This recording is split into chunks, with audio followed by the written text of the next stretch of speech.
Hi guys, so I'm going to be giving a tutorial on this particular look because a lot of crazy things happened and I just feel like I need to share. I haven't done a voiceover for any of my makeup videos before, but this look I just feel like you guys need to have a backstory. So first things first, I cleansed the skin with this Blossom Vitamin C cleanser. One of the reasons why I bought this particular cleanser is because of the pump. Like, it controls the amount of the vitamin C products that you're going to be using, so that's one of the reasons why I bought it. And afterwards I went in with the Blossom moisturizer. I think it's called the Moist Essence. This moisturizer is really good. I've seen a lot of good reviews, so I made sure to moisturize under the eye because of the concealer and so many products I was putting under the eye. This particular hack has helped my makeup to last longer a lot of the time. So yes, please moisturize under the eye. Take your time, blend very well, and allow each step to dry. I know I used two moisturizers because one is a Korean brand. I can't remember the name. I think it's green tea something. I can't remember. And next I went in with the Melanin skin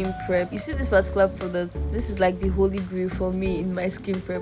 I don't use it all the time, but this particular lady, she said she has a really oily zone, so I had to apply it in those areas. And afterwards I just went in with my primer and sprayed the face. Basically, I've been using Rimmel is a very good primer, although I started using Omari Code has this soft feel, so I ended up using two primers. For the foundation, I feel like I actually got her perfect shade. This was a combination of three different brands. I used the Beauty by AD, V Beauty, and Sylvie Mac. I kind of regretted using Beauty by AD because she said she had a dry skin apart from her T-zones, which can be very oily. So that's why I opted for a bit of an oily foundation, and it ended up giving me a dewy finish at the end of the day. Next I went in with my concealer. I'm using this concealer from Younger Beauty. This concealer, I was told it was so nice and I bought it and I haven't looked back since then. So because she was going for a very nude look, I had to keep the blush very minimal so that it could give this natural effect. And of course afterwards I just went in with powder on the areas I applied the concealer, just so that it could give this filter effect, which I feel it did. And also locking the concealer that was applied in those areas. After applying the powder, I had to go back in with a setting powder to set those areas, not bake, set. I don't think I recorded that particular process, but I only recorded when I was baking. I had to set the face first before baking. I had a question the last time on my TikTok about the eyeshadow base I used this Viange because I can't remember the name,